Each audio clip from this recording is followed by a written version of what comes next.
Need something?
From what I'm seeing, this world has all the essential building blocks to support life.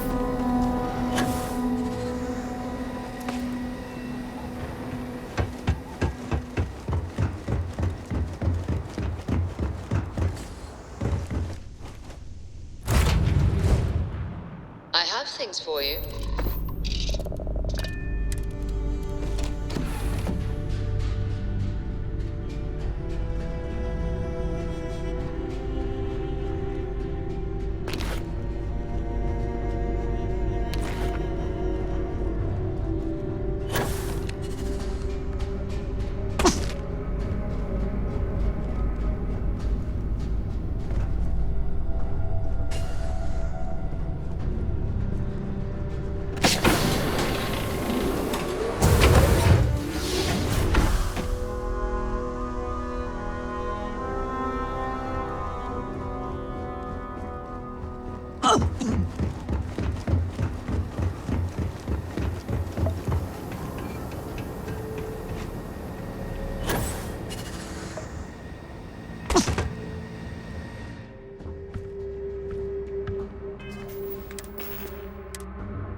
I have something for you when you have a moment. You are entering United Colony space. Maintain course and prepare to be scanned.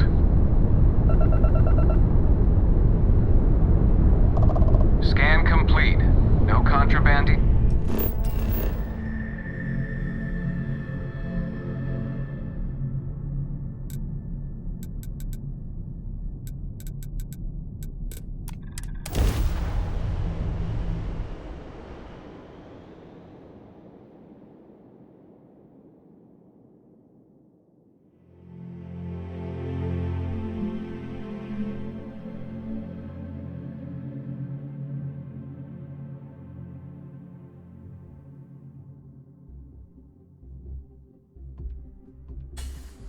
I picked up something you might be interested in.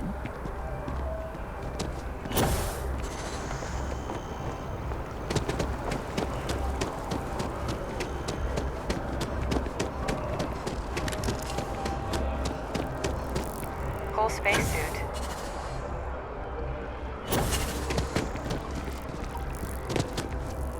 I don't really go for all this religion stuff, but I like talking to animals. Keeper Aquilus, can we have a moment? Oh, Mateo. It's been too long. How are your parents? Your mother still struggling with that azalea garden? No, she figured that out a while ago. Had to adjust the pH levels in the soil. But, Keeper, I didn't come to catch up. Oh, well, what's on both your minds? Well, of course. Anything for one of the faithful. Is this maybe about the grab jump pilgrimages, or you seen something in the darkness between the stars that troubles you? Not exactly. Keeper, when you talk about unity, well, does it mean anything else? Something secret? Perhaps we should talk about this inside.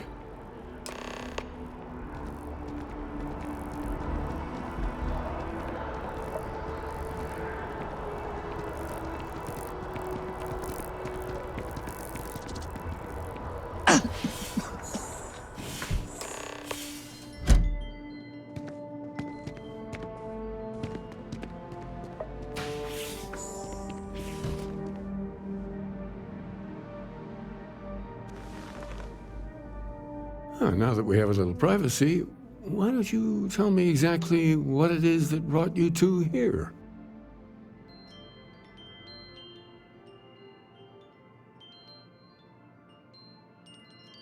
They're like nothing we've ever seen, Keeper. Gravitational distortion, sub-audio harmonic sequencing, unidentifiable energy fluctuations. I caught half of that. So, these things are unusual? Even in your experience? There have always been mysteries that seem to defy our understanding of the universe. Beyond rational thought. We enter life as an act of someone else's faith in us. There's no way of knowing who we will become, and yet the risk is made anyway. So you've pushed into the unknown, not knowing where it would take you.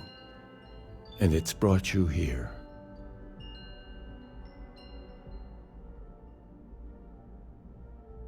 I think I can. If you're willing to find your way in the dark for a bit longer, I can give you a path to discovering its meaning. There's an old story, far older than the Sanctum Universum, of someone who walked the settled systems and saw every corner of it. This pilgrim claimed he found the true meaning of unity. I always thought of it as just a parable for trying to bring humanity together, but maybe it's more.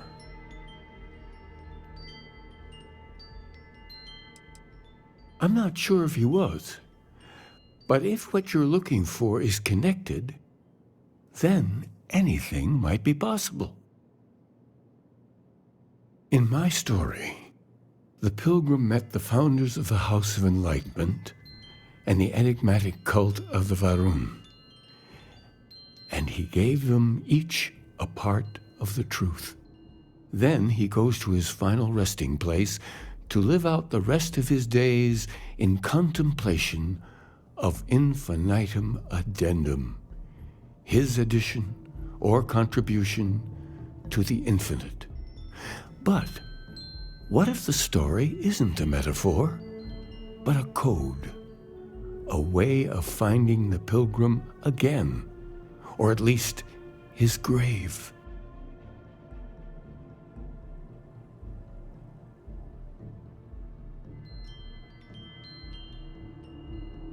Yes, something must be there. I just can't put my finger on it. Maybe the answer will become clear when we have more. The House of Enlightenment and Varun have versions of this story. The Enlightened work out of the well here in New Atlantis, helping the poorest citizens find a better life for themselves.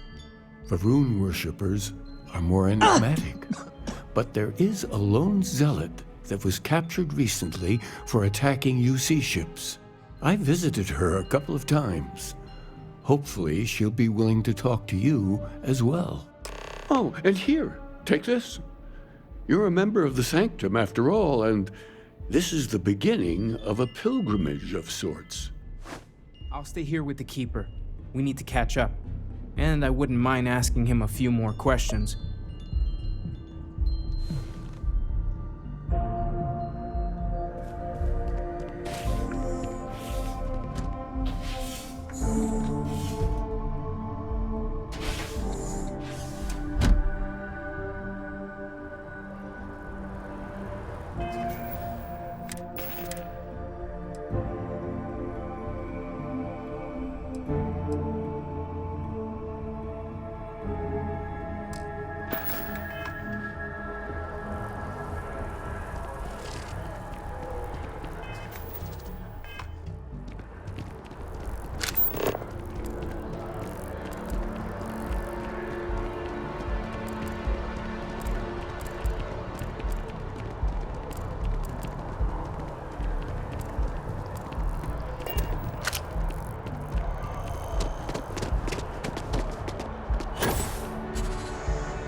Have things for you.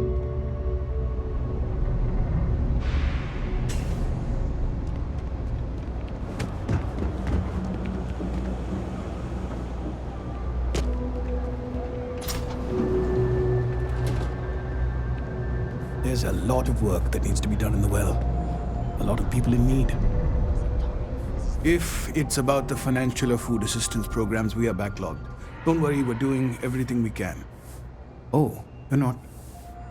Sorry. Can I help you?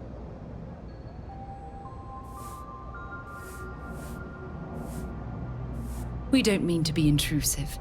Any information you could provide would be very useful. Listen, I've talked about this with him a ton of times, and there's no record of a Unity pilgrim. But since you both insist, our early records are mostly administrative. Humanitarian projects, group counseling notes, charity expenditures. But there is a series of exchanges the founding members recorded in a lot of detail. It's the closest thing I have to what Aquilus is describing.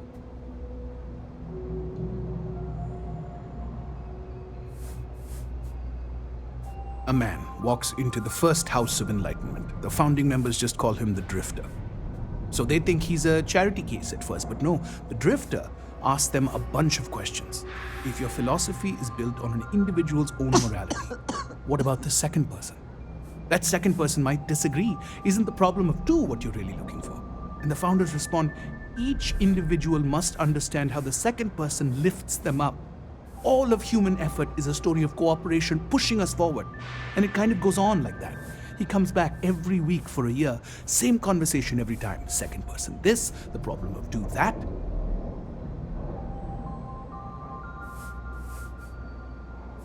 Honestly, I think the founding members made it all up. There was a little more hesitation being openly atheist in the early days. I think they were experimenting with writing their own scripture. Fortunately, that got abandoned pretty quick. After the records of the Drifter end, you never see anything like it again. Besides what the Keeper would say about it, Sounds like a gathering point or a center. Or in mathematics, it would mean one, like the one, the first at the beginning. Always happy to help. If you'll excuse me, I've got a lot of aid efforts to coordinate.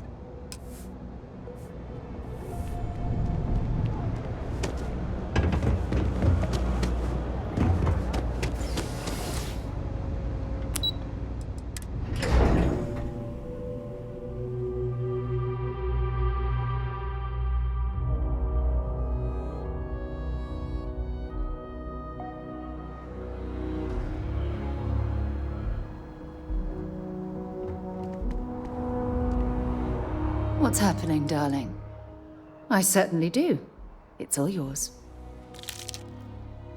Maybe if you're lucky, we'll talk again later. Lunch? What is it? All food.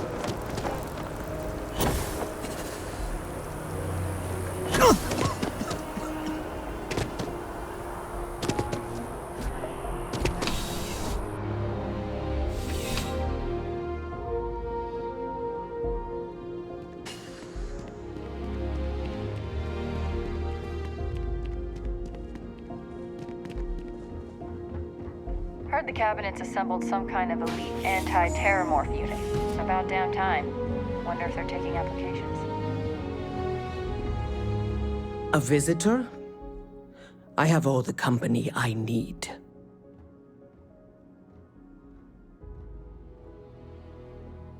He knows not the truth. He sends another to ask more incessant questions. Perhaps you should hear us out before you decide to cast judgment. The Great Serpent waits in the shadows. He will entwine the universe, and all but the faithful will be made as dust. That is the truth. No more, no less.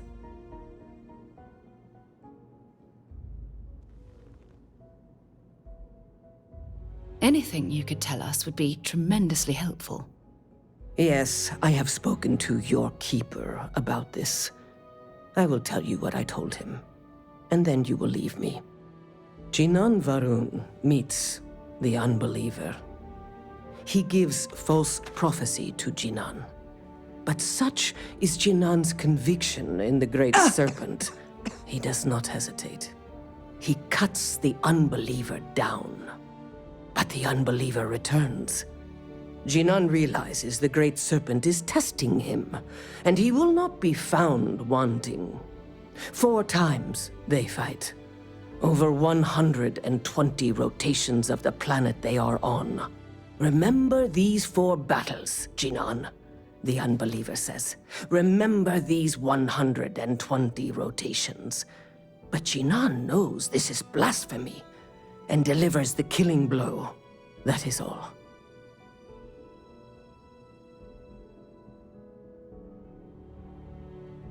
Then we are done. Leave me. The 2 of us may... No, we done talking already.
Mark my words. Someday I'll...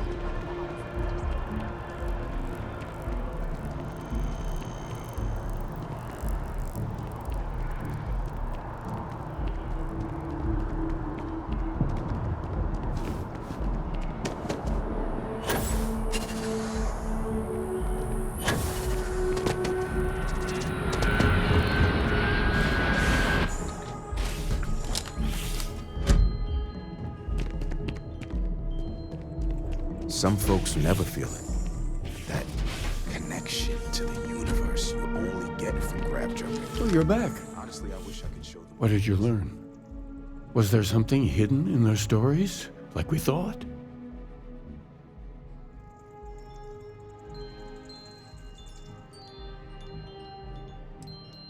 If there really is a location the Pilgrim wanted us to find, those do sound awfully like coordinates. What else did you learn?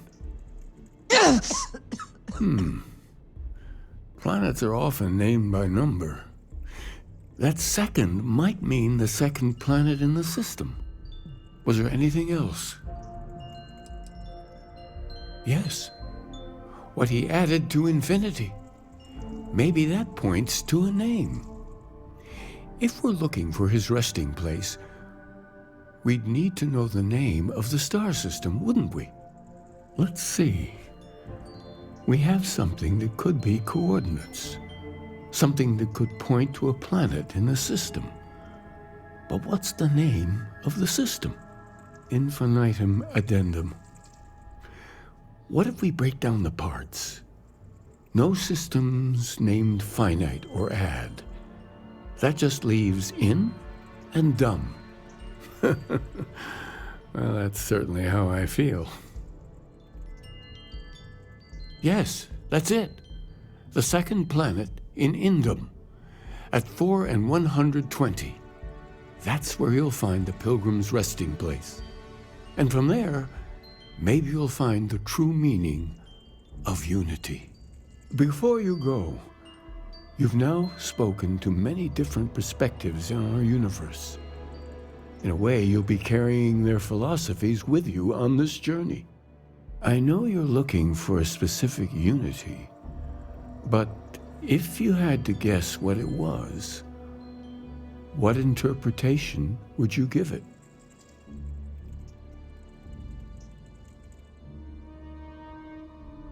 But what makes something like that holy?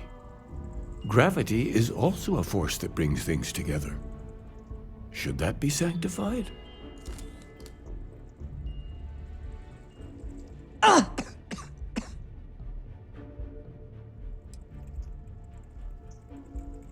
It is one of the great contradictions of belief. We feel the presence of something out there, but we insist that it is also everywhere. So you think this word unity describes that divine unknowableness that the Pilgrim searched for?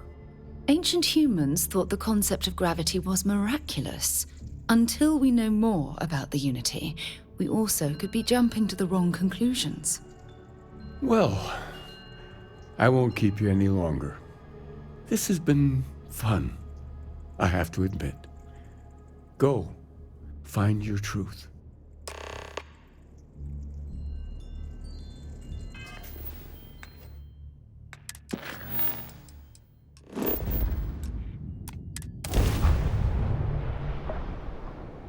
Ugh, recycled air. Just isn't the same as the real thing.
Well, that was fun. Now what? It can't be. You found me. I knew I made the right choice in letting you go.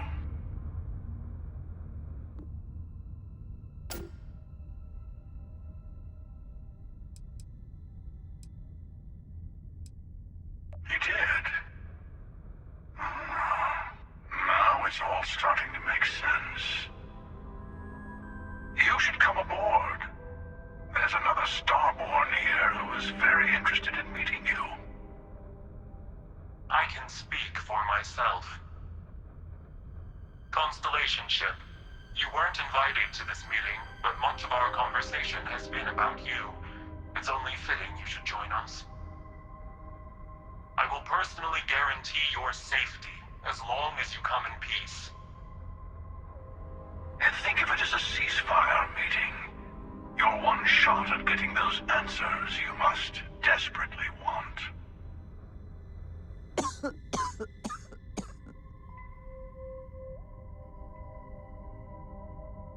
Good. See?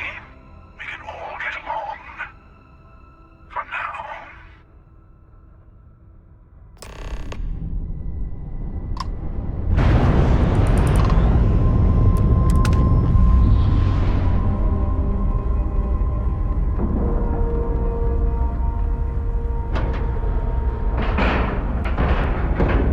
And you didn't even scratch the paint.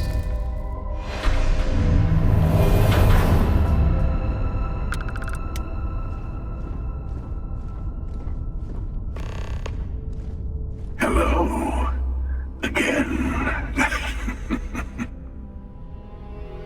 You remember the emissary, perhaps? And their ship, the Helix? I believe they ambushed you above Neon and demanded that artifact you worked so hard to gain. Thank you for the stellar introduction. Your success is unprecedented. Before you came, we were just discussing how continued use of force against you is unwise.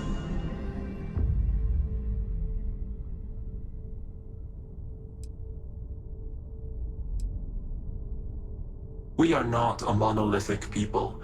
The Starborn are individuals. Some are united in cause. Others are in it for themselves.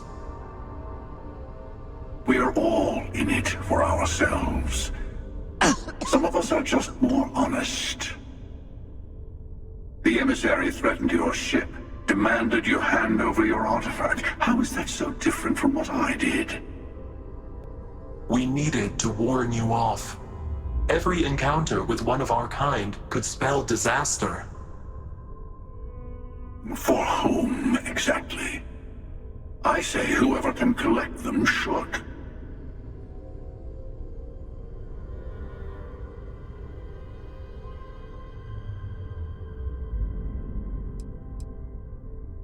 Yes. Let's talk about what really matters. The Unity. You are on the path to it. It is a place, a gateway. It is where we were reborn. Not a relatively expendable Dusty anymore, are you? Look at where you've ended up.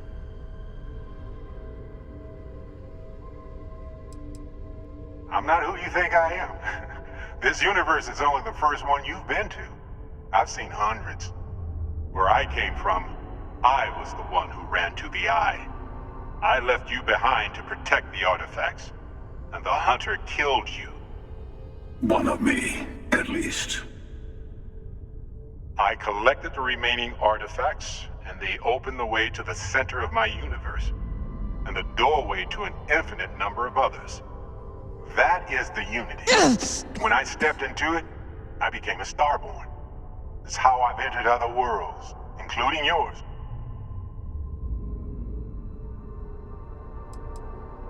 They are all connected. I have to. This is bigger than all of us. All the artifacts are needed to complete the armillary and open the way to the Unity. In every universe, the Starborn fight over them. Innocent people die. You've witnessed the power granted by the temples, the anarchy that can be unleashed. Someone has to decide who should get them. Here it comes. The emissary tells you only the worthy should enter heaven. You're twisting what I mean. They're hypocrites. They use the chaos caused by the hunt for the artifacts to establish an order where they decide who's worthy. I attacked your lodge because I wanted the artifacts, and you held me off. You got away. That wasn't some morality play. You didn't survive because of righteousness. You won because of persistence, luck, and skill. As I have done countless times. I was also human once. But what does it matter who or what I was when eternity is within your grasp?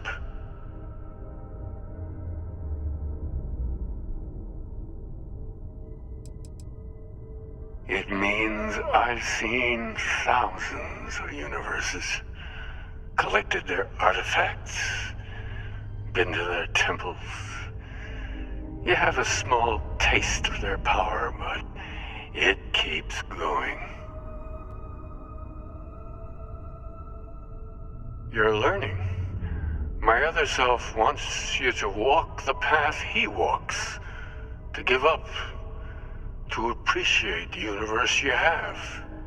Easy for a person who's seen everything, done everything. I think you should see it for yourself. You've never come this far. Not in all the universes I've seen. The path to the Unity is opening to you. You're going to tip the scales one way or another. Better your hand be on one of our sides.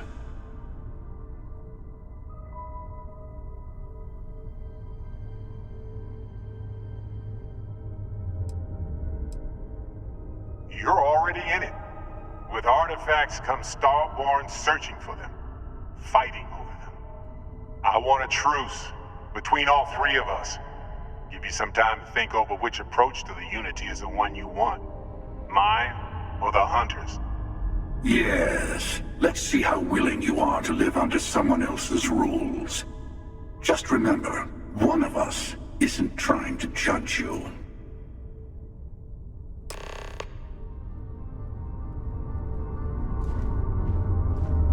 I know it. I'll tell you everything I can. It's not an easy experience to describe, but the Unity will speak to you, offer you the chance to become Starborn. You will be leaving this universe behind to be reborn. Everything you were before will be gone. Maybe that's why it offers the choice. Compassion? Or is it testing us? Different? I never know who you are when I meet a new version. But so much of you stays the same.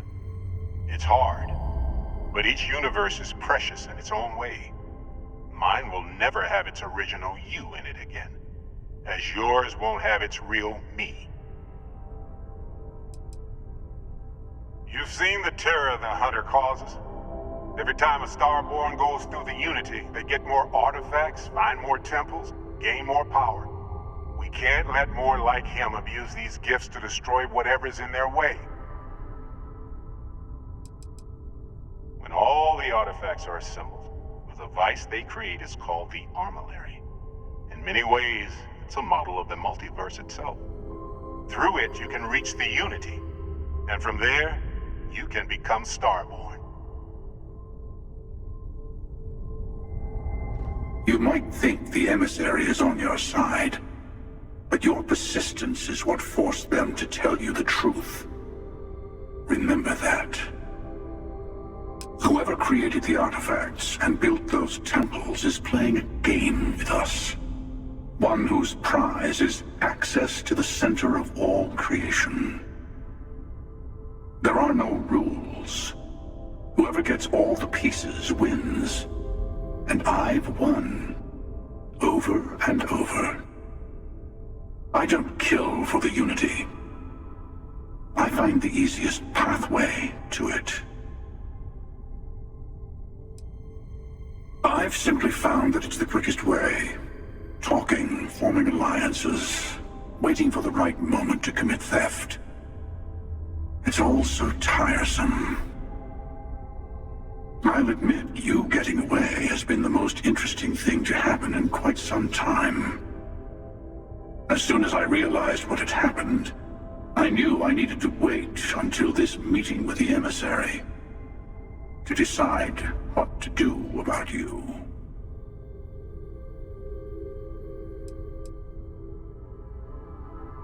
To see what would happen, of course. You might not understand just how many times I've done this. Usually, you're the one who ends up dead, and whoever cries over your body goes on to become the emissary. Sometimes I manage to get you all bunched up and take care of the problem in one go. And sometimes the emissary has gotten to me first, and I never arrive. Hundreds and hundreds of variations of me, packing through Constellation. And it's almost never you. You making it to your ship on your own. That's new. I took it as a sign. I don't get many of those anymore. They enter the Unity, take artifacts from others, employ force. All the things I do. I am many things, but I would never tell anyone what to do with their gifts. That is your decision, not someone else's. The emissary wants to become the judge of who gets to enter, but the Unity itself doesn't judge.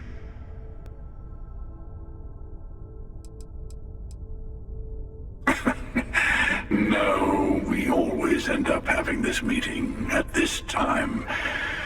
But it's the usual affair. Can we make peace? No. Oh, how tragic. Honestly, I was beginning to wonder why I kept attending. That it's bad habit I started a long time ago. Perhaps I just like meeting the emissary to gloat. But you have provided something quite new to talk about. Maybe you're a random die roll.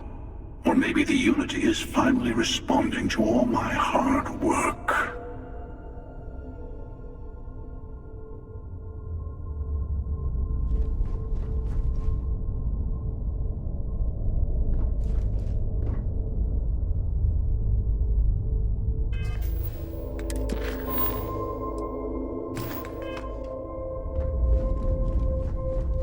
Before you leave, I want to give you something. A way to another artifact, but also a lesson in how dangerous they can be. Seek the moon of old Earth. There are secrets there you must discover for yourself. Here, to open the way.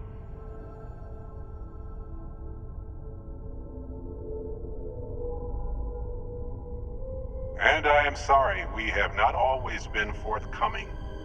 I hope you will see what I have seen. You should also talk to your colleagues in Constellation.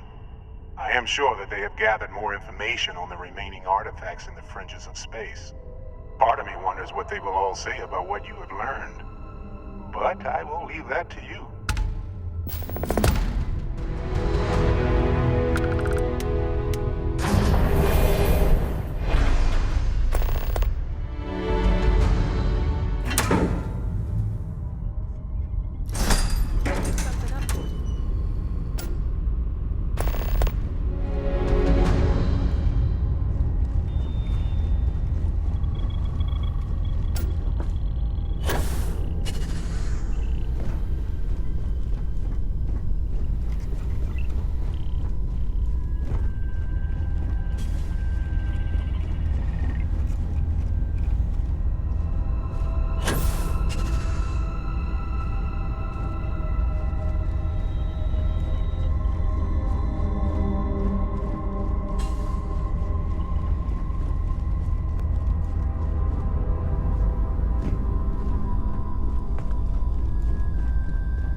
working hard, Captain.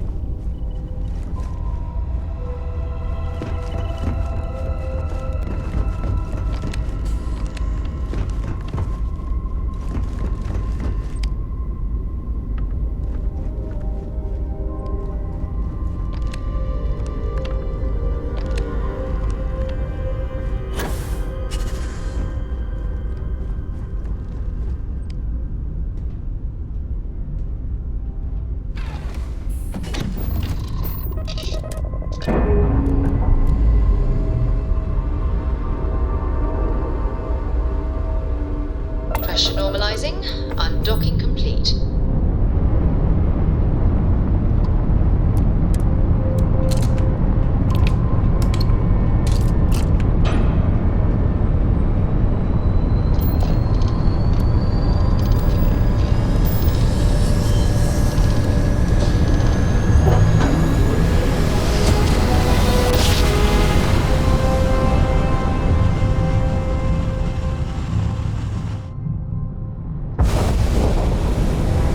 Driver, spin it down. Jump was smooth as butter.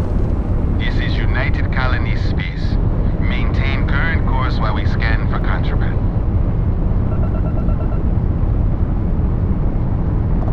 Scan complete.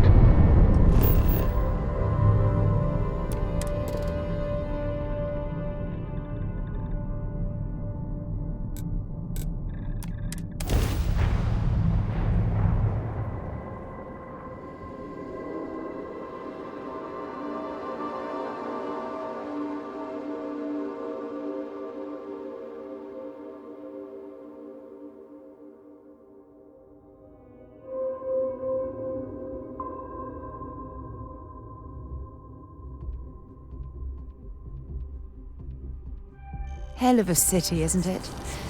There's nowhere else like it in the galaxy.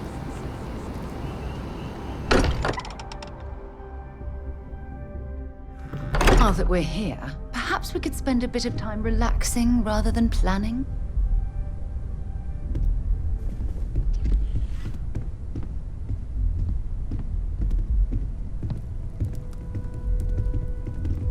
Mateo told us about your pilgrim's voyage. You found it, didn't you? The meaning of unity.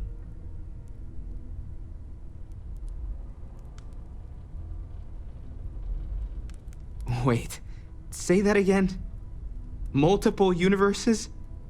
You can't possibly mean what I think you mean. Let's take a step back. This is everything we've been building towards, and the implications are a lot to take in. Could you explain the part about multiple universes one more time for everyone? Yes, I wouldn't mind a little more detail.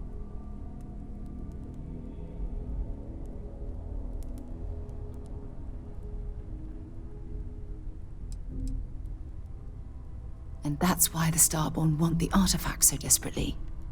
They're the keys to unlocking the infinite. I don't even want to think about the physiological changes you'd need to travel between universes. Plus what it would do to the mind? Enlightenment? Or oblivion? Like the Hunter. You have the opportunity to reach the closest thing to your god that might exist. And you're second-guessing it? One doesn't approach the afterlife without some trepidation.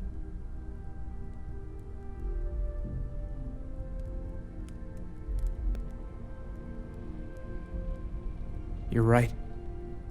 We have to see the unity for ourselves. I know this has been a lot for everyone to take in, but we finally have answers. Let's make the best of them. Not to make a sharp turn in a grand tale, but I got the eye fixed up. Bruised, but still blinking. Let me know when you're ready to follow up on what it's seen. I'd like to talk to you about something when you have the chance.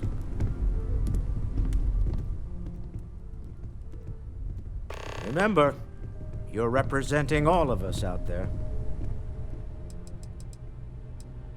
Counter to everything I've said and believed before, I've caught myself wondering if we ever should have started this search. If this is all true, and I have it right, we've potentially started a chain of events that will create more of these Starborn, Or worse, enable the ones we've seen to become even stronger. I am not fond of either of those options. So maybe now we have no choice but to finish this journey before one of them does.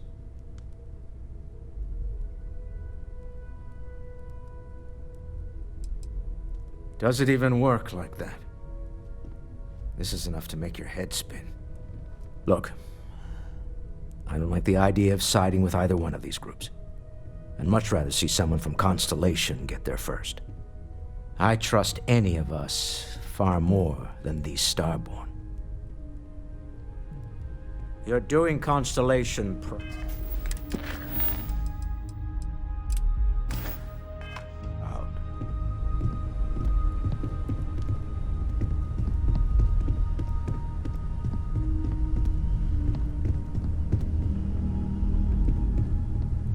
These last glimpses from the Eye are from the farthest fringes of known space. Could be the only remaining pieces outside the hands of the Starborn. Catch a smile out there.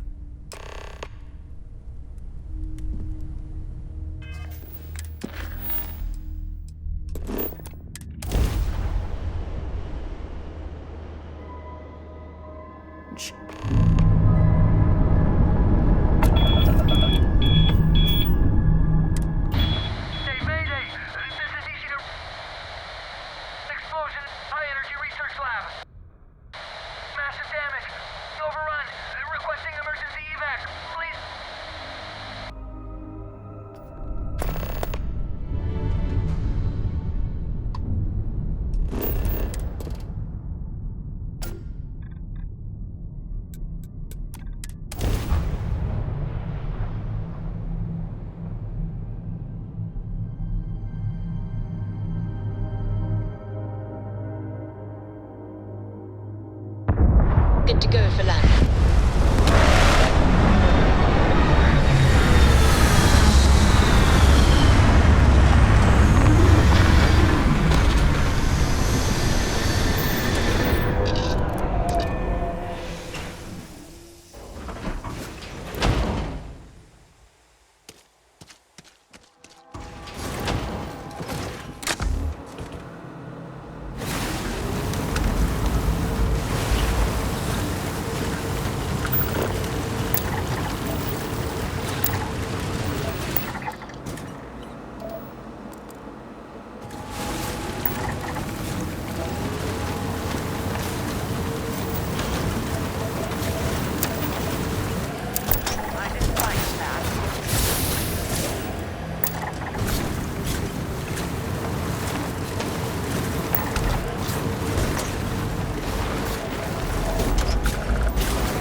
Tunisia Research Station.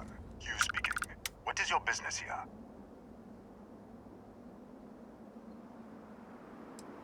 Constellation. The Explorers? That's a new one.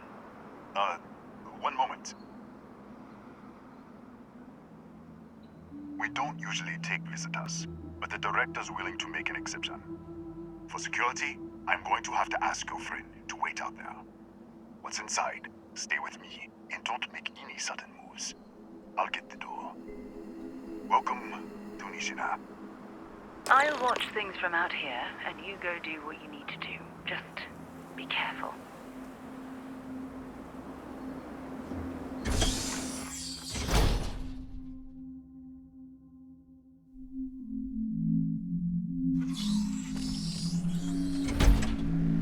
Step forward. Scan is clear. One moment.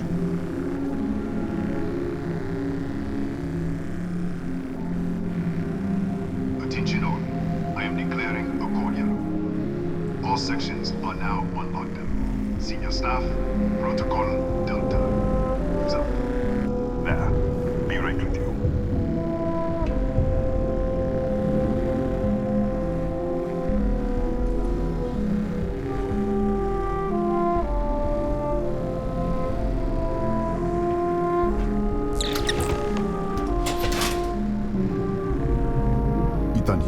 Chief of Security.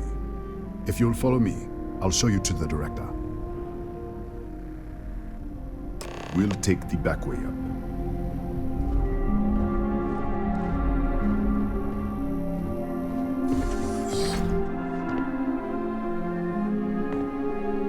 Here, you can see our lovely storage area. Don't touch anything. So,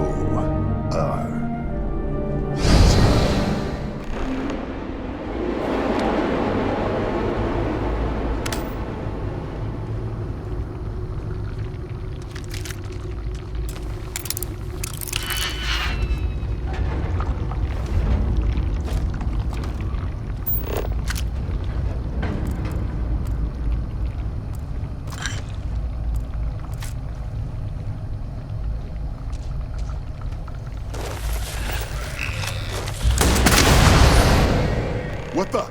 Easy! Easy! What the hell was that?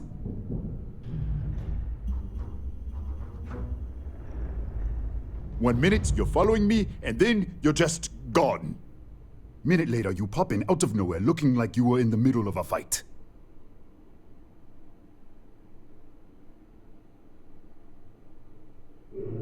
But there's nothing here. I should have never let you inside. What is this? Some kind of stealth tick? Who are you working for?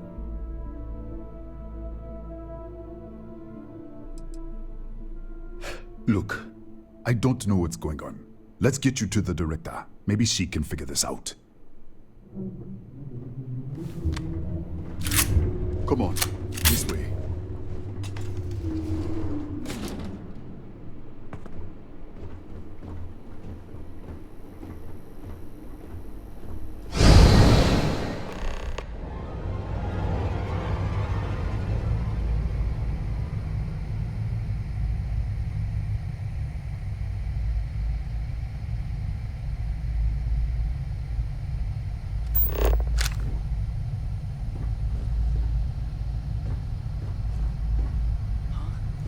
Who's there?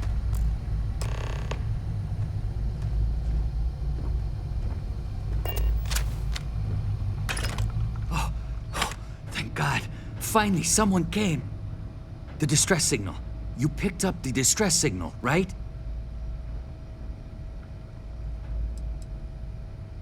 Yeah, I know. I wouldn't have made it much longer. It's been so long. I'm out of food, out of water. But I made it. Wait. How did you get in here?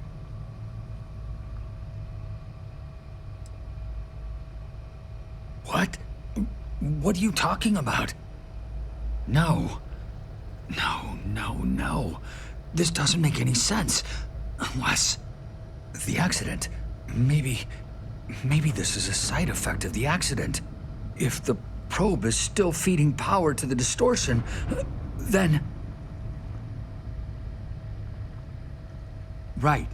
We were studying a gravitational distortion. 3 months ago, I was calibrating an experiment in our high-energy research lab. There was an accident. An explosion. It caused a gas leak. Sparked a fire. I was trapped in the control room. There was nothing I could do. They're all dead. The lab was built around a xenolith with a dense metallic Disappear! We should! Wait! She's back! Alright, we're on our way up. Hugh's out. I was just filling in the director. Let's keep moving. If anything happens, the director's office is on the second floor, end of the hall. You can't miss it.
This way.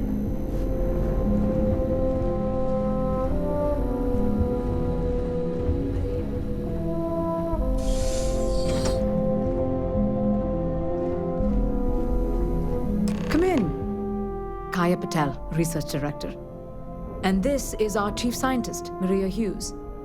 Ethan said you disappeared right in front of him. Twice now? 3 times? Director, you can't be taking this seriously. Look, I don't know who you are or what you're doing here, but there has to be a rational explanation for all of this.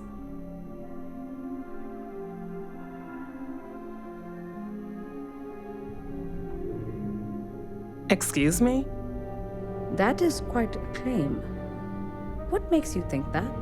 Tell us about this other universe. Raphael. Raphael died in the accident. He... Wait, burned out? The leak. Director, there was a hydrogen leak right after the accident. It was contained in a minute or 2. But if it hadn't been, it could well have caused an explosion. Another universe, though. That's a lot to swallow. An artifact? You mean the source of the distortion? You know something about it?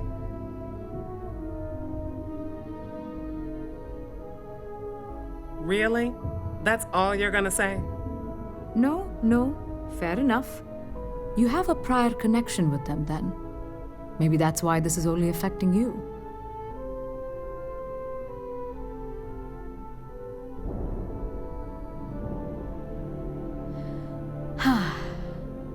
This facility and the research level 2 kilometers beneath us were built to study a gravitational distortion, this artifact and the field it creates.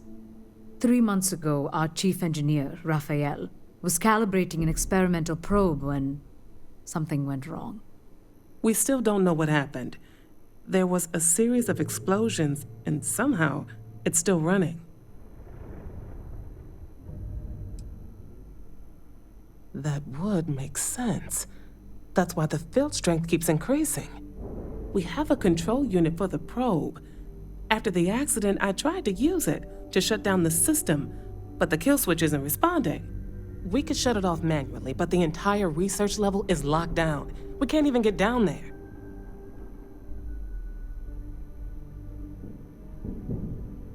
How? I told you the research level's locked down. We can't even use the damn elevator. What? Clever. In this other universe, Raphael survived. He made it back from the lab, so clearly his elevator works. Take it, and you might be able to shut down the experiment. This is crazy. But first, we have to do something about your shifting. We can't shut down the probe, but we might be able to adjust some of the other parameters. It's risky. We don't know what we're dealing with, but... All right. It's worth a try. Then it sounds like we have a plan. Come with me. The control unit is in the fabrication lab next door. What have we gotten ourselves into?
Oh, it's you. What happened? You disappeared, and the ceiling caved in, and... I thought I'd finally lost it.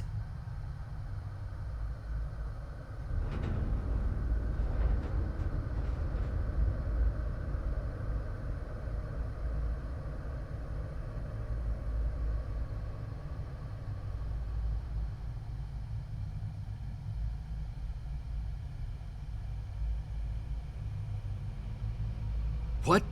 How? Look, if you think things are bad up here, the research level is even worse. I barely made it out, and that was months ago. I don't understand any of this. If I hadn't seen you disappear with my own eyes, I wouldn't have believed it. Okay. You're my ticket out of here. We'll do this your way. We can get out through the pantry. Here's the key. I'll back you up, I guess.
What the? You...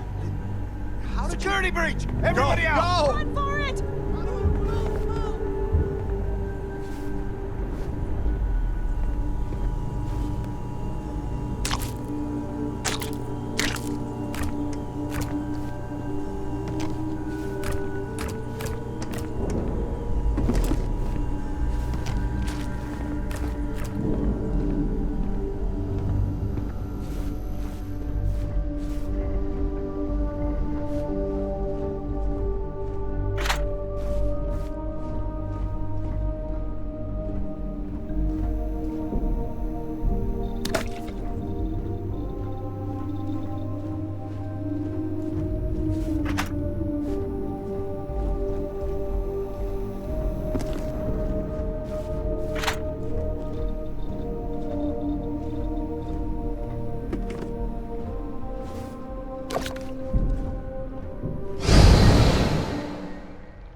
Look at this. It's going to take hours to clear this out. Assuming the rest of the building doesn't come down on top of us.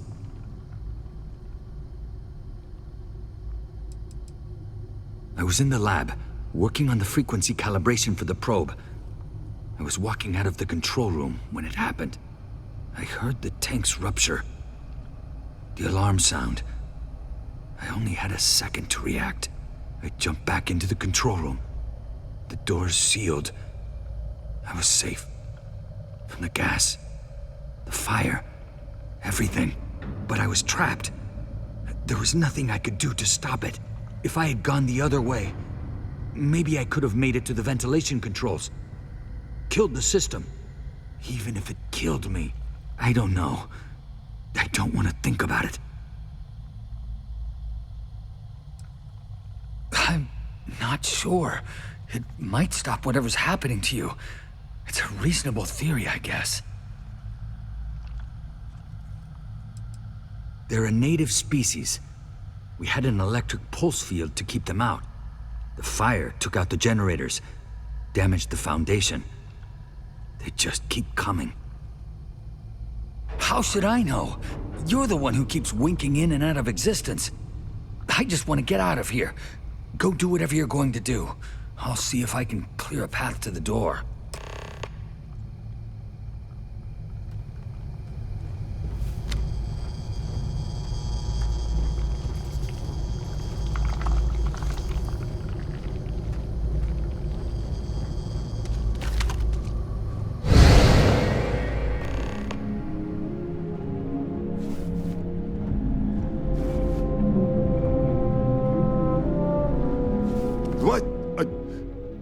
It's you. You realize you just poked into my locked office. So much for security protocols.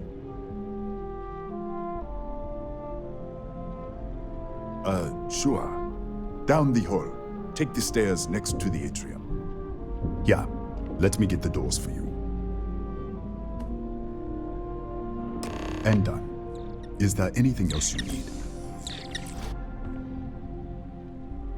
Yes, Kataxi. Nasty things. The original survey team ran across them. You're welcome to read the old logs if you want. Here, I'll unlock the terminal for you.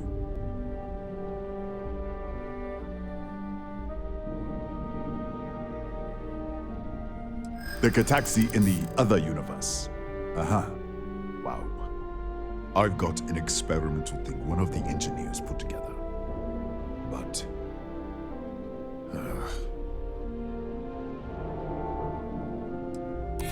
you're starting to make a lot of sense. No way. It's my ass if something goes wrong here. Look, I'd like to help, but... All right. Yeah. It's never been field tested, but all yours.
Did you get lost in the hallway? All right. This is the probe control unit. Most of these controls aren't responding. I'm going to very carefully adjust the settings I can. There's no way to tell what's about to happen. Pay attention and be ready for anything.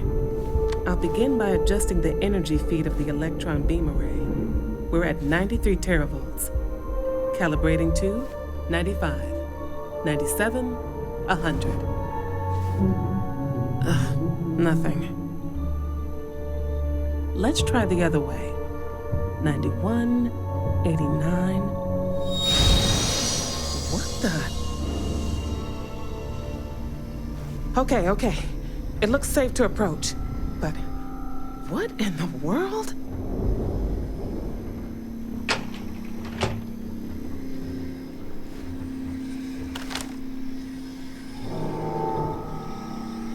It's a microdistortion. Flux pattern matches the distortion in the lab. The setting is just exposing it somehow. Step into the distortion, please.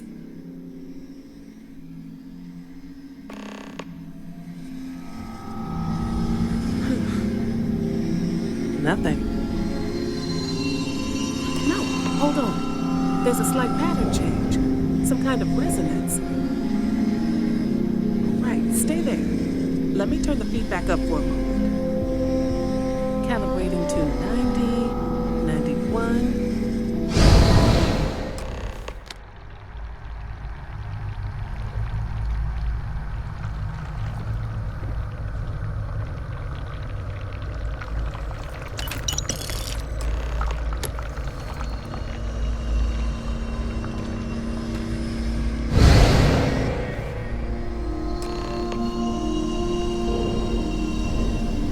What happened?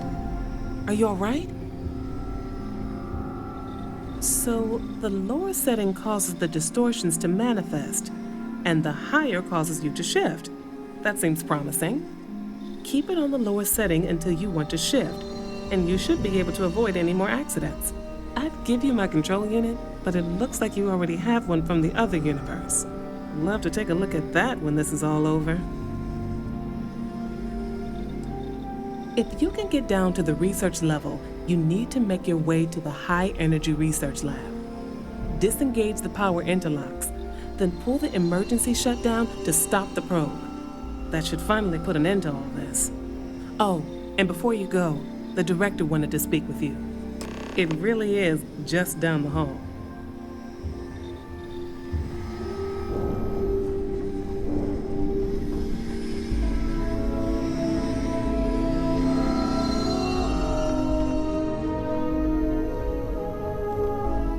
Well then, all set? If you need supplies, I've asked Dr. Barakova to take care of you. It's the least I can do after everything we've put you through. Before you go, there is one other thing we should discuss. If this experiment is the cause of your shifting, when you shut it down, the shifting will stop. What happens then? To you and to us.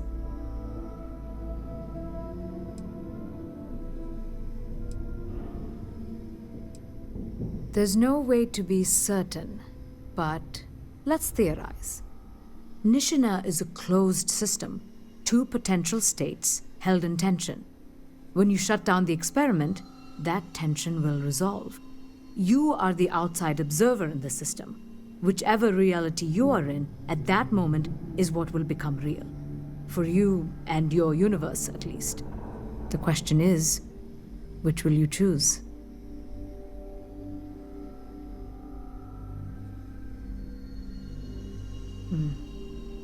If this were a choice between my life and Raphael's, I would ask you to save him. But as the director of the station, I am responsible for the lives of my staff. 30 people. People with families, careers, futures ahead of them. In this universe, you don't have to decide now. But when the time comes, please, keep them in mind. Now, it's time you are going. With the network offline, we can't shut down the security system on the research level, so you can expect some resistance. Be careful. Ethan, unlock the elevator lobby, please.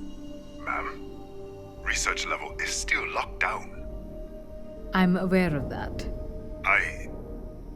All right. Done. Good luck, dear. It's been a fascinating day.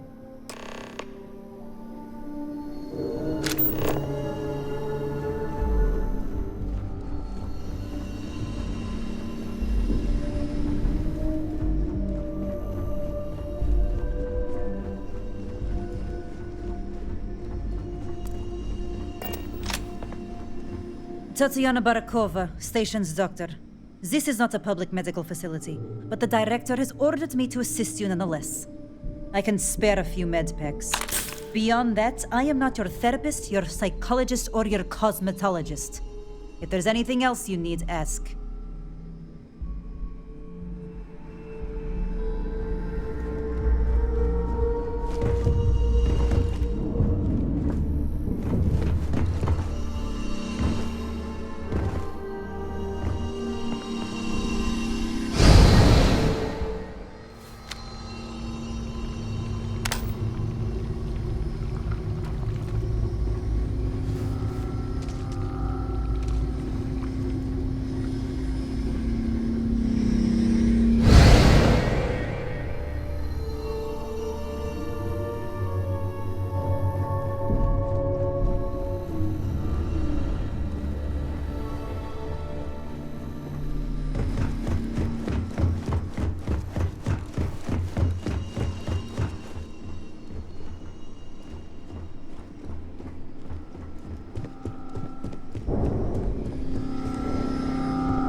Howdy.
Security lockdown is active.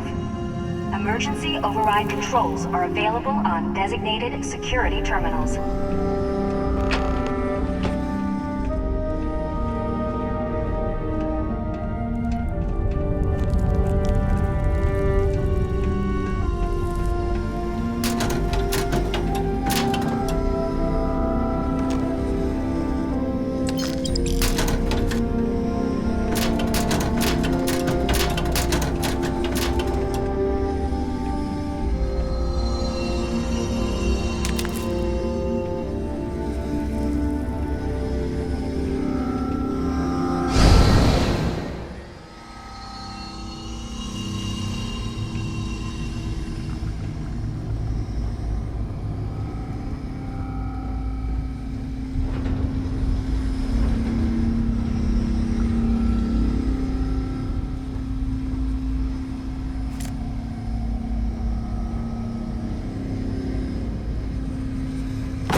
security lockdown is active. Emergency override controls are available on designated security terminals.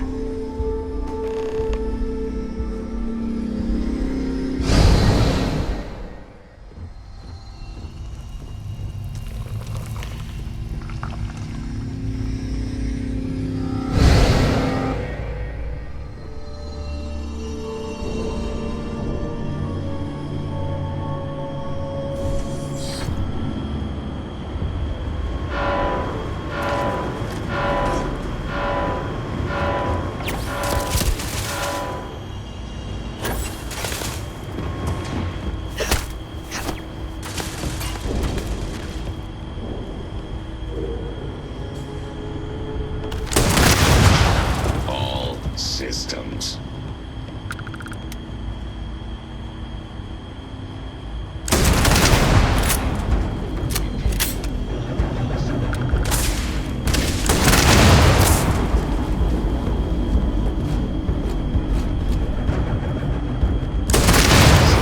Damage.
This is an active industrial center.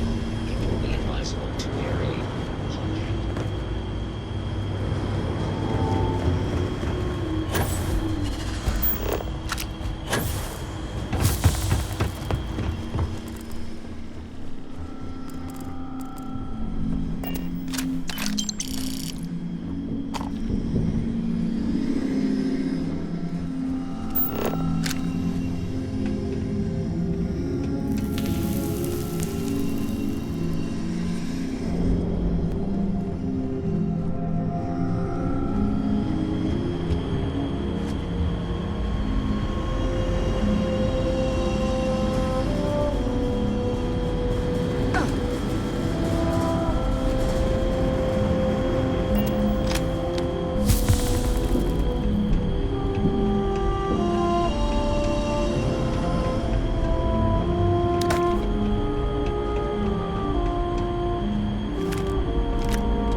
Controls are available on designated security terminals.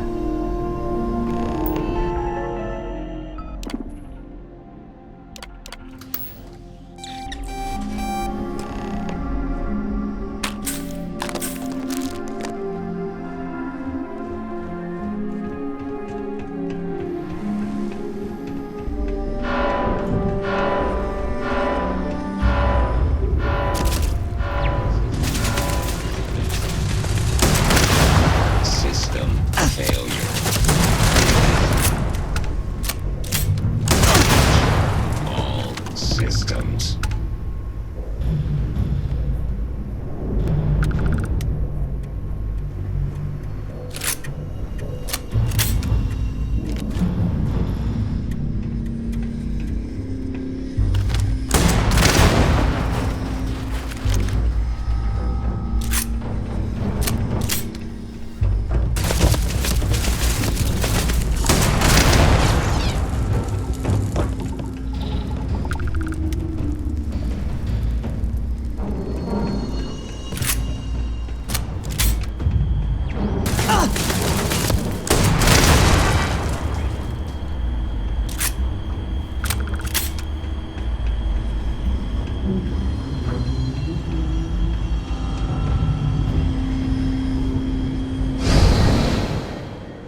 You are?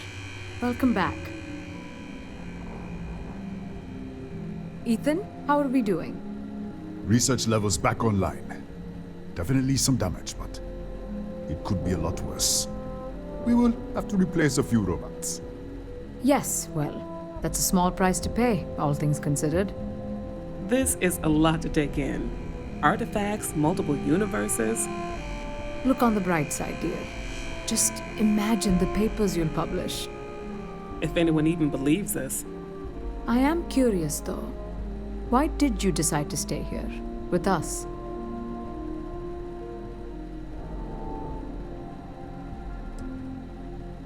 Of course. I'll make sure the consortium remembers his sacrifice. Our next supply ship will be arriving soon. I'll have a full report ready for them. For now, I'd like to extend our gratitude and what compensation I can offer for everything we put you through. Thank you. This has been a truly remarkable experience.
Time to get this ship moving. We should have a talk. When you have the time, of course.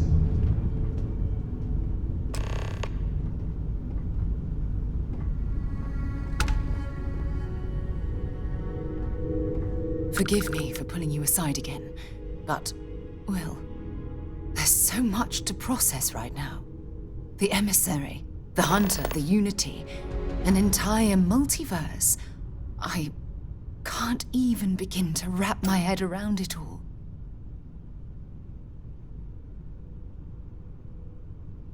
I don't know where to begin. The fact that we are the origin of the Starborn. Humans literally reborn by entering the Unity. The same, yet different.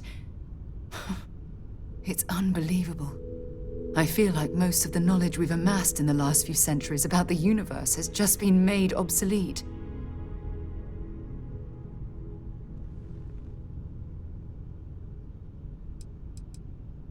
Oh, goodness. Almost every facet of science. Astrophysics, physiology, evolutionism, grav theory, the list goes on and on. There are areas of study that will need to change, and some basic rules of science that will need to be completely blown up and reinvented. Yes, that's exactly right. Humans are clearly a victim of their own success. We've been pushing further and further outwards from our home, when we should have spent more time being prepared for the consequences. Our current problem relates closely to the nature of humans as a species. This rush to curiosity has led us to enter the Unity and become Starborn.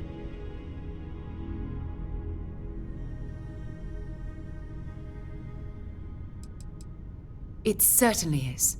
Without curiosity, our motivation to explore would vanish. But in this case, there's a difference between exploring the cosmos and blindly entering the unknown without being prepared for the consequences. Well, look what's happening right now.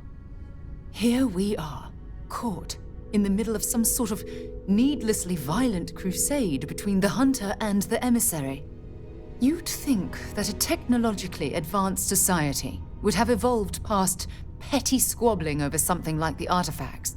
It almost makes me wonder if entering the Unity has done them more harm than good.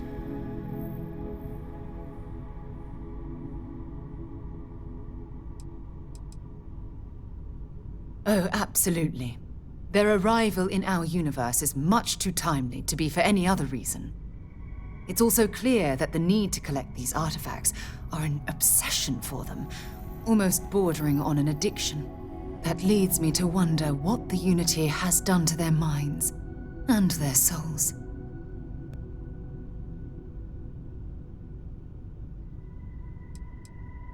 Yes, I agree, but not at the expense of erasing our own existence. When you pass into whatever lies beyond, we don't know what will become of you. Will you remember your life as you knew it? Will the hunger to collect the artifacts consume your life like it's clearly consumed the Starborn?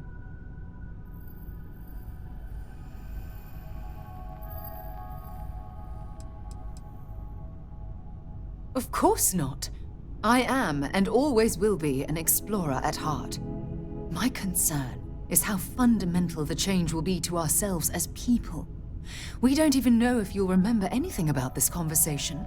I'm worried what that will mean between us. I'm just as curious to find out what's on the other side as well, but that's not the point. As the chair of Constellation, I want all of us to have this opportunity to explore the Unity. It would be the pinnacle exploration of our lives. However, after we enter the Unity, we'll likely evolve. You and I, as we stand here right now, will essentially cease to exist. The honest truth is that, well, you're the love of my life, and I can't bear to lose you.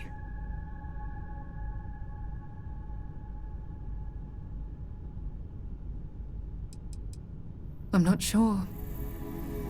I'm guessing based on what we've learned. Even if I accompany you into the Unity, the question still remains. Would we know each other anymore? Even if we did, would we care? Part of what I do as chair of Constellation is weigh the costs of our expeditions. And this one, the cost is extremely high. I do love you. That's why this decision is tearing me apart. Listen, I realize nothing that I say is ever going to change your mind or diminish the enticement of this incredible opportunity. All I ask is that you research the facts before you blindly stumble off into the unknown.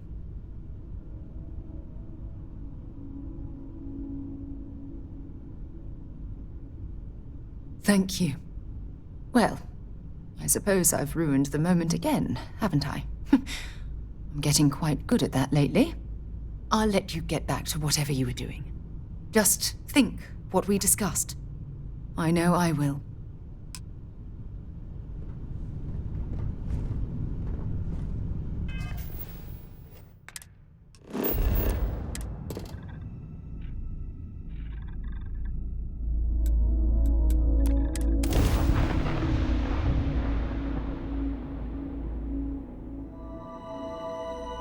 Let's put this bird on the ground. Let's see what's out there.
Come on, quit playing games.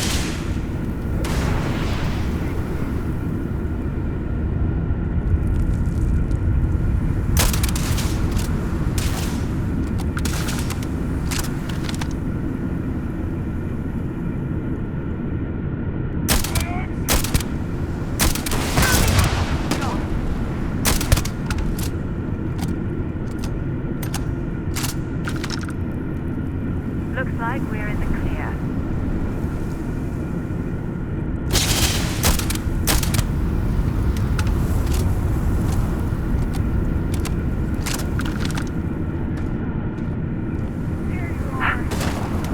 Thank you.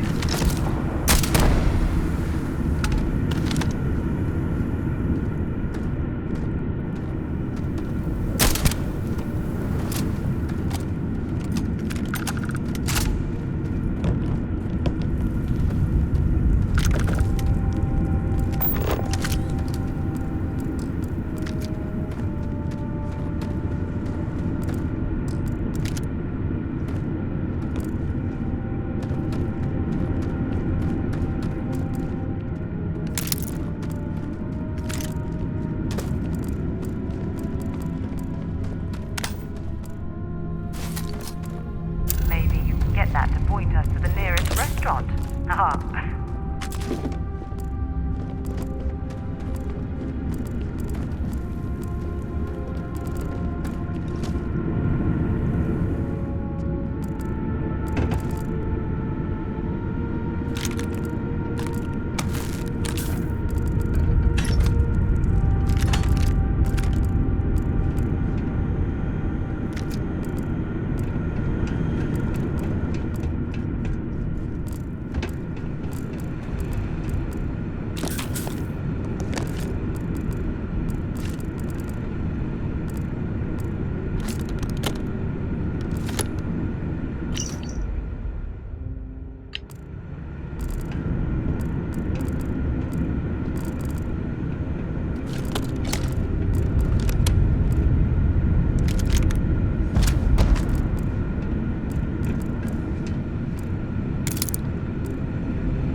Give me a sec.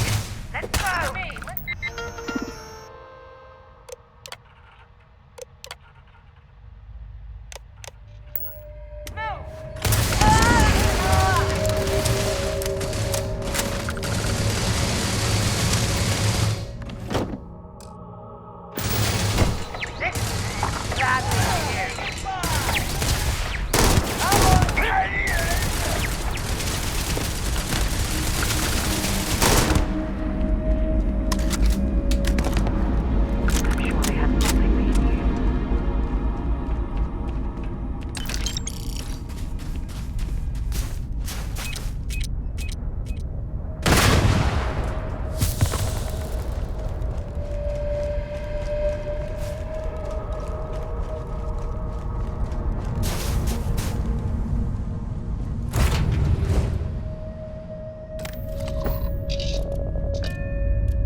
Setting down. Everyone in the group. Sure. Young man can always use some help. Who can jump higher than a skyscraper in New Atlantis? I don't know. Every...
ruins.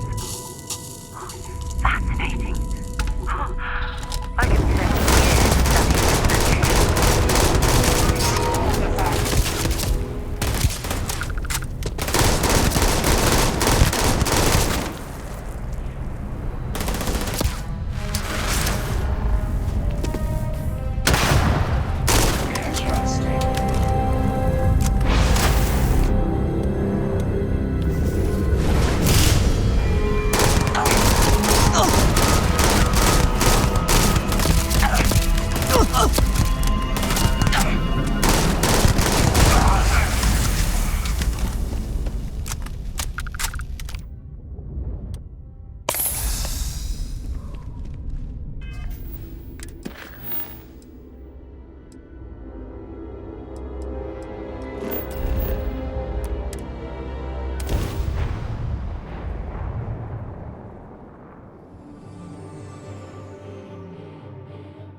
studying station is easily over 100 years old.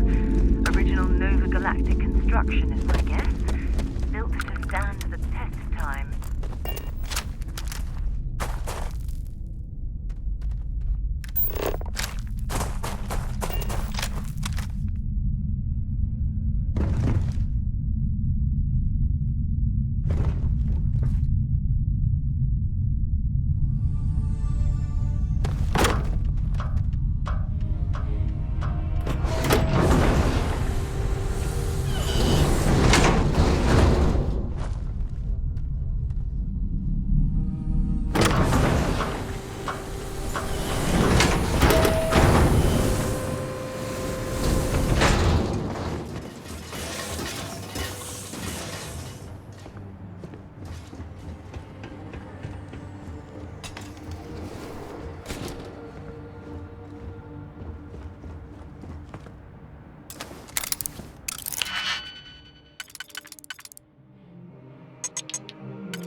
Look at the state of this facility. I wonder why this place was abandoned in such haste.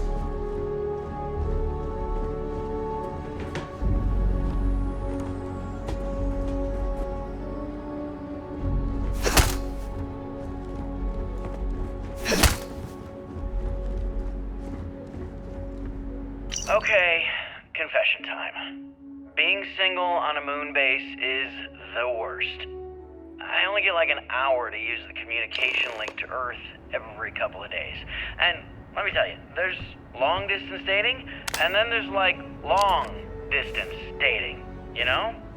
Oh, hey there, I'm a scientist, deadly employed, willing to take you out for coffee in like 6 months when I'm back from space.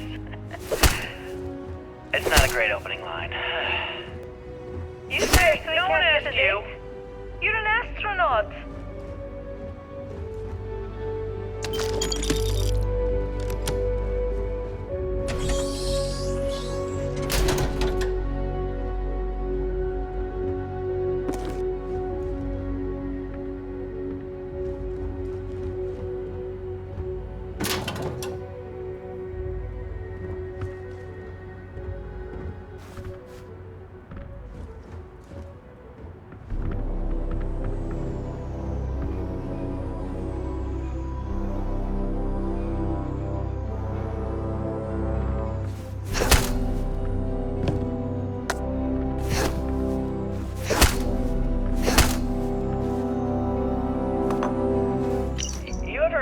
Get jealous?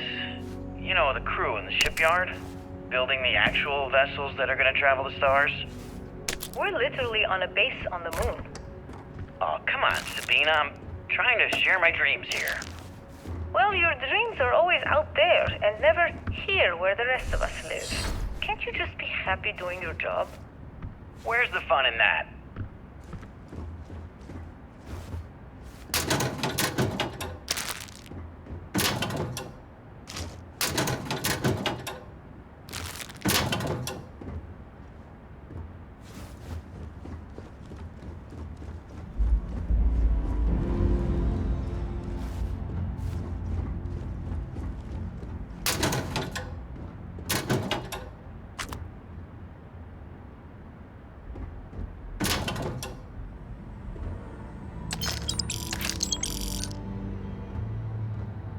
Voltaire really is something else. A supercomputer so powerful they put it on the damn moon to keep it cool. Although by that logic they should be running it purely in the vacuum of space. But hey, good marketing material. I've been spending some off hours running some dumb simulations, just because I can. My favorite so far is simulating the sound of every duck on Earth quacking after receiving a piece of bread. You didn't know you wanted a real-time sim of feeding all the ducks, but now you have it. You're welcome, humanity. Nova Galactic Project Log, Principal Engineer Lang Shu. Voltaire is being reconfigured for this new initiative. The math we're being asked to crunch is ambitious, even for a supercomputer. We might as well be asking it to count every grain of sand in every desert on Earth. Who came up with these original equations? Our partner isn't being very open about it. Every question I have goes through some discretionary channel. I'm surprised we even know we're working on a ship. Nova Galactic Project Log, Principal Engineer Lang Shu. I admit, this is not the most disciplined team I've ever run. Malcolm keeps stealing computational time on Voltaire and thinks I don't know this. And Sabina's been distracted lately, but won't tell anyone why. I really should demand answers from both of them. But honestly, I'm too preoccupied with this contract. We all are. Despite anything going on in our personal lives, there's something special about what we're building here.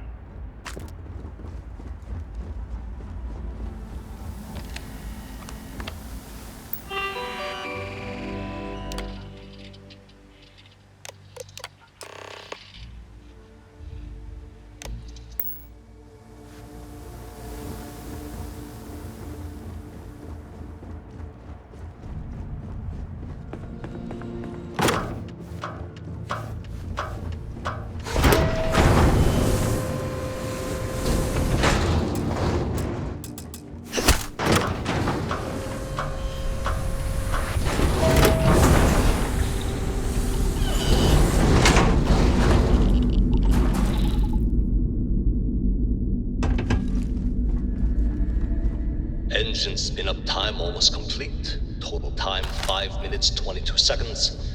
Right on schedule. How are the helium-3 valves holding, Nova? We double-checked the leakage concerns this morning before the launch. All signs green. Any changes to the calculation sequence from Voltaire? No changes since we uploaded the last figures yesterday. It's a clean shot from here to Jupiter. One day the computer will be on board the spaceship. Just imagine that. One miracle of science at a time, Canaveral. Counting down.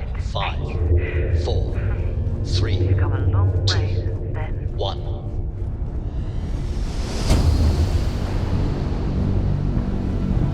Canaveral, are you reading? All clear, Nova. Indicators look good. The ship should be cruising Jupiter's orbit right now. Visual confirmation will be possible in 32 minutes. Afraid the speed of light is on the slow side these days. How does it feel to break the laws of physics, Canaveral? We're all pretty excited down here in NASA, I won't lie. Excited enough to tell me where you got the original data? Not in a million years, Nova.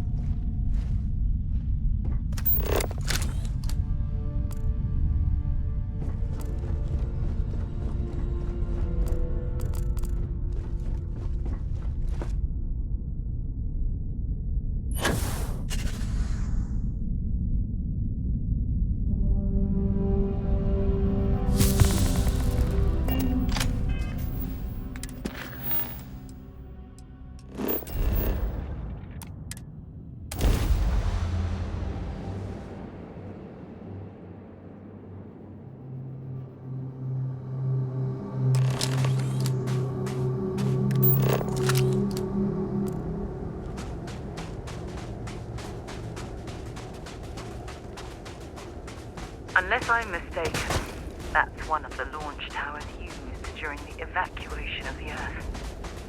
I can't even imagine the chaos.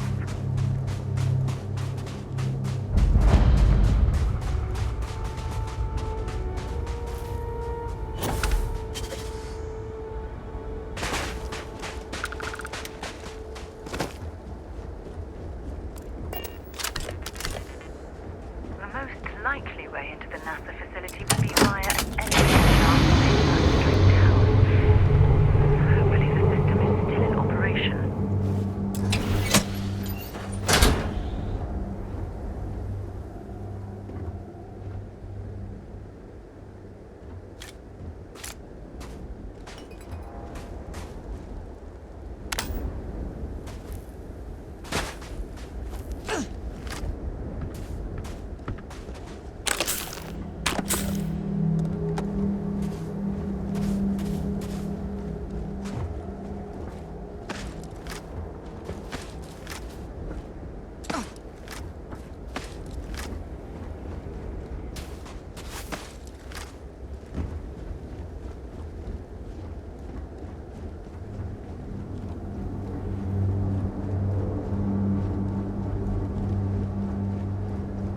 I hope the occupants of this colony ship found alternate transportation to evacuate the Earth before it was too late.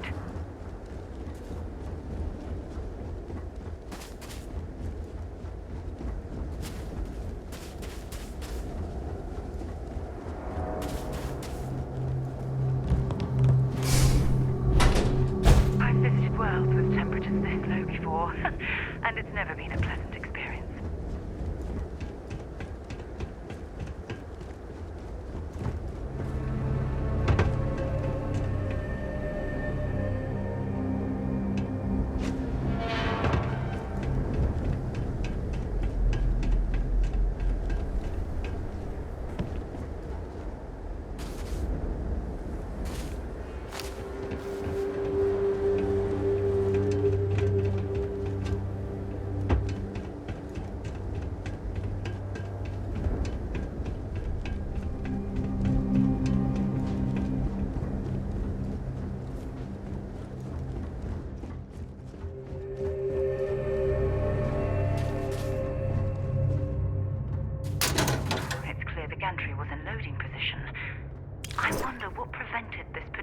colony ship from lifting off.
Search for a way to restore the power and get it back into operation.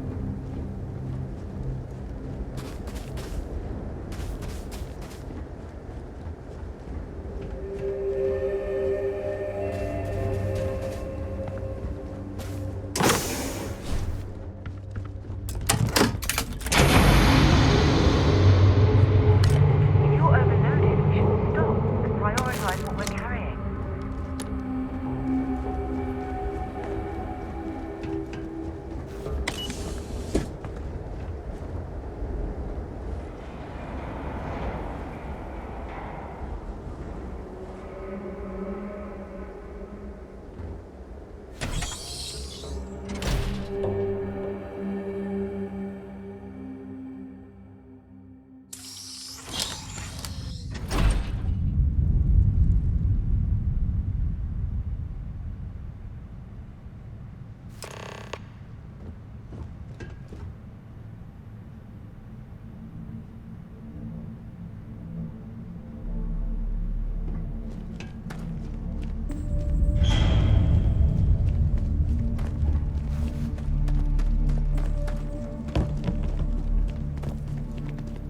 Looks like it was some type of crew preparation area.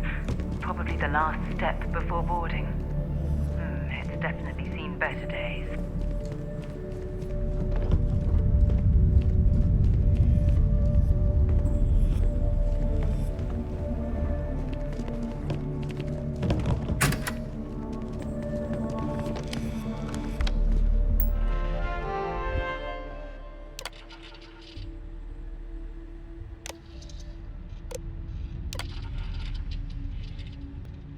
Station log. Dr. Judith Etienne. I have never been so nervous since I defended my dissertation. 4 hours talking to Victor and his team about theoretical metals, atomic bonding, even a half-hour divergence into magnetism that I'm pretty sure was to throw me off the trail of what we were actually talking about. Then, I got to see the lab. I don't know how much I should say, but the periodic table just got thrown out the window. Station log.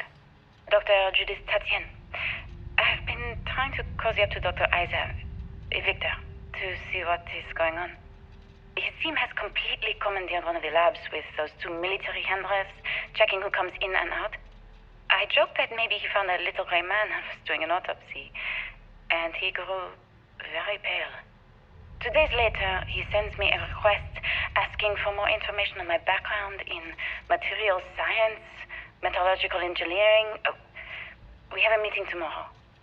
I think I'm being invited into the lab.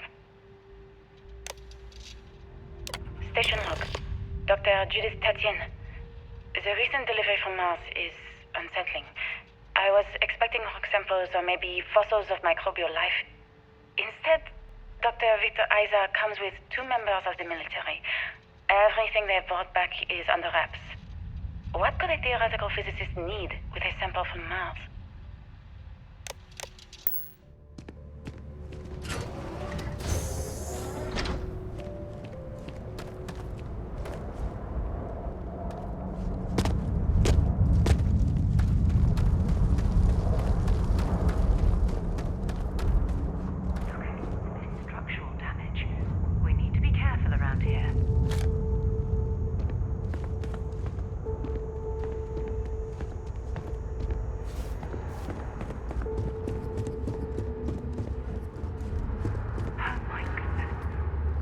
the artifacts here are from the earliest years of NASA.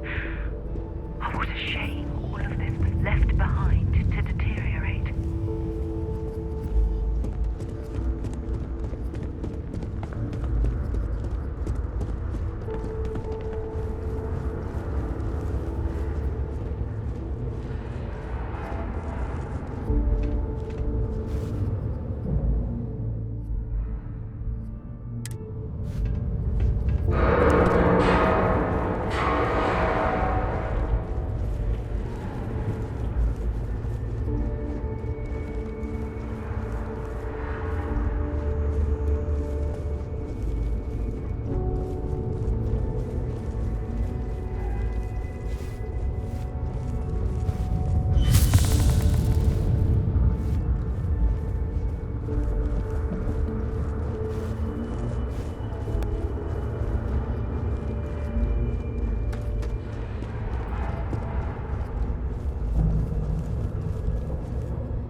Drag around all that gear.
Where these calculations came from. There's something wrong with the math? I think it's quite straightforward. That's not what I'm asking. We've had no success extracting even a sample of material from the object. No explanation for the gravitational effects, no motion graph to explain its harmonic frequencies. I can't even establish a melting point. Judith. But you've had me building these prototype colliders for months. And now you want me to pump helium-3 into it based on this equation you've written on a goddamn napkin? I just need you to trust me.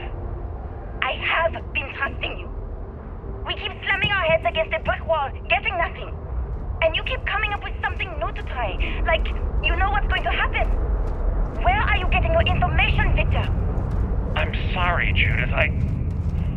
Look, not here, okay? Somewhere off base. I'll tell you everything. But I'm not lying, okay? We're going to discover something important here. I promise. They were clearly testing space habitat viability in this area. It seems as if they knew the inevitable was on the horizon.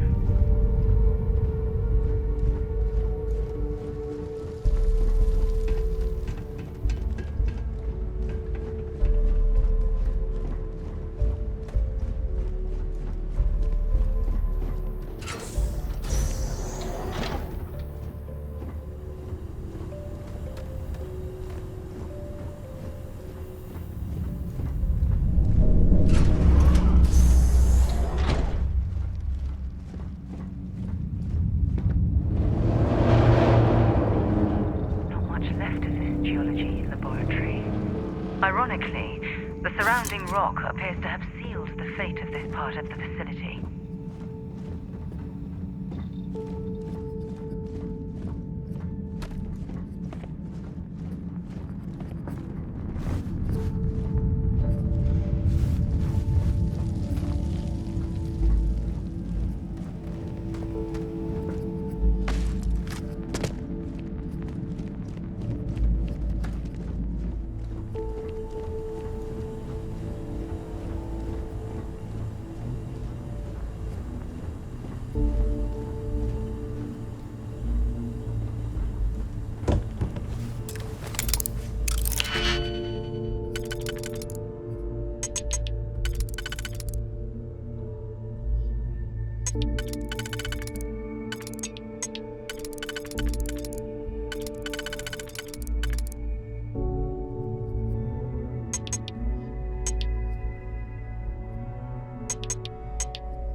huge difference between being prepared and carrying too much.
Found one of Vasco's long-lost relatives.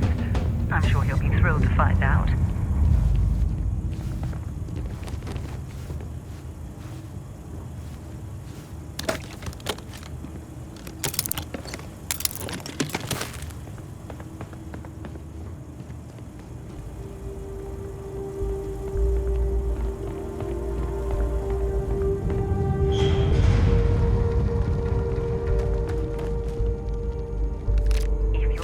Then make it quick.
Project Log, Dr. Victor Isa. We turned on the prototype today. The gravitational field around it began to fold as we long suspected. Complete reversal of gravitational pull was observed on dozens of loose objects around the lab. I'm setting up a meeting with the directors to propose a larger test. The prototype proves we don't need the original anymore, but further work is going to have to take place in space. Somewhere with abundant helium-3 and with a civilian partner.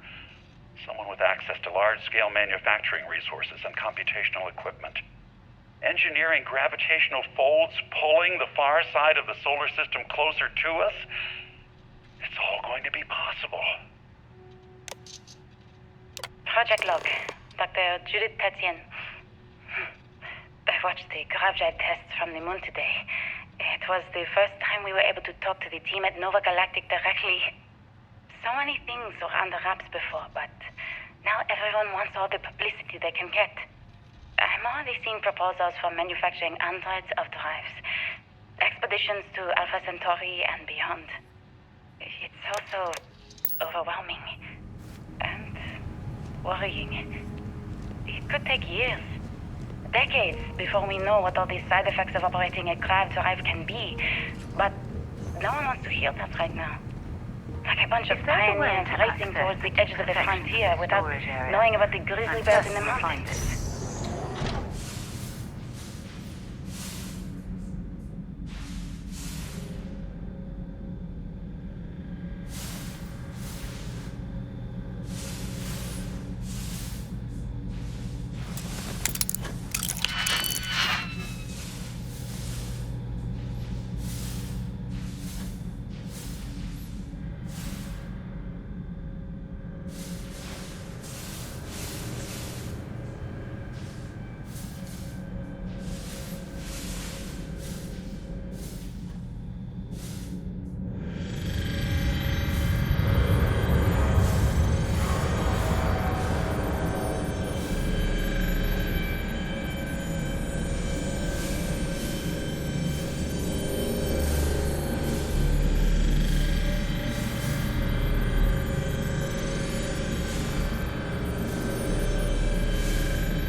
I never actually got to visit your labs back when we were working on the grav drive projects.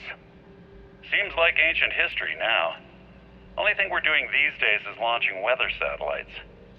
Guess this is as good a retirement as any. Now, Project Demeter, you want our help manufacturing scanners to better track these new meteorological patterns we're seeing. Our guess is that the poles might be naturally shifting, causing some gravitational fluctuations that are throwing off our old models. Why do you need the scanning tolerances to be so small? What are you trying to find? I just want to be sure. It's not like we're doing much these days anyway. The glory days are over. Why not give ourselves a challenge before they write us off in the history books?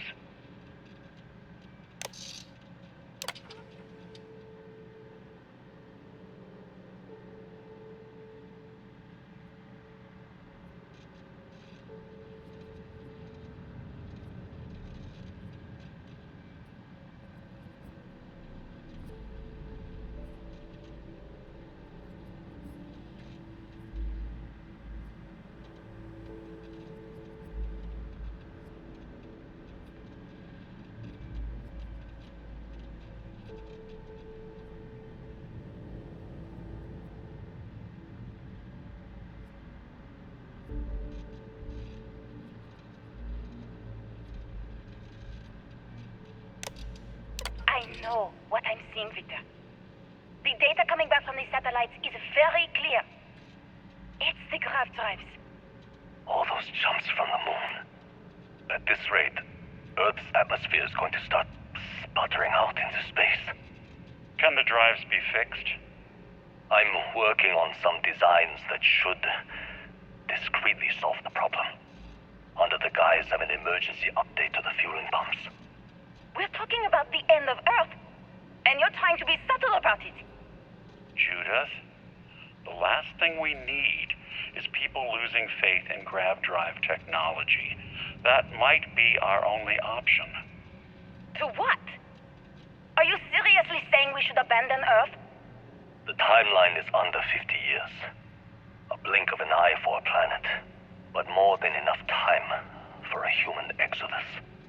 And what do we tell people? We say it's an act of God, one that science has found a solution for. Time for humanity to take its place in the stars. You knew, didn't you? You lied to me. All this time, I dedicated my life to this discovery, Victor. And you knew we were going to kill off our planet? You haven't seen the future I've seen. There's an infinite expanse of promise out there. A meteor could hit Earth, a plague, another world war. Colonizing other galaxies secures humanity's future for all coming generations, across all time. At the expense of our home. Stop it, both of you. All that matters is building enough ships to get everyone off this planet. And we need to start now. I'll draft up a statement. We'll need to address the entire international community. I'm sorry, Judith. There isn't a planet in this universe that will be far enough away from you, Victor. We are never speaking again after this is over.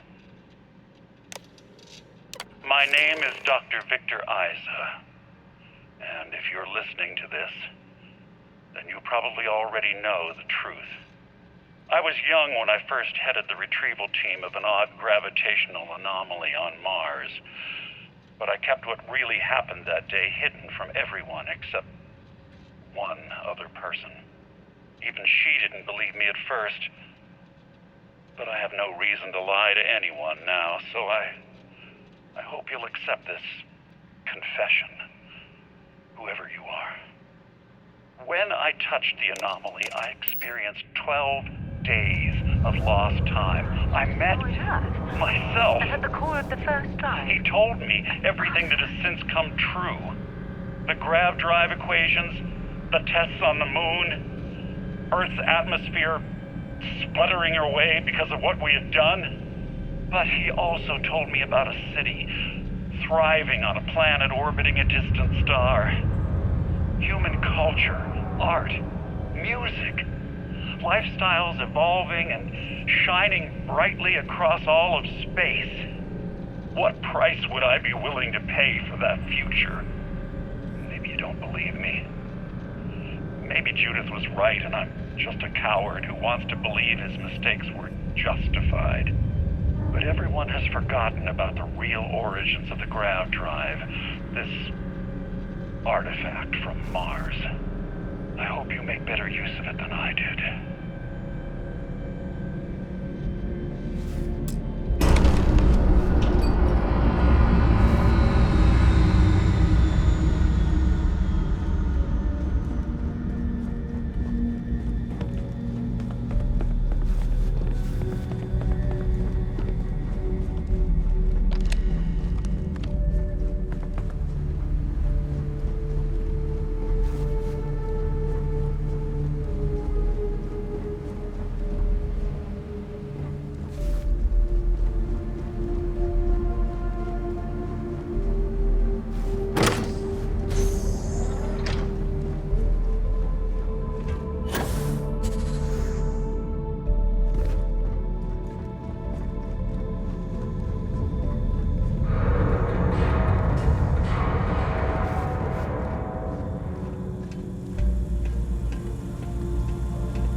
Wasted time.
See the light of a star.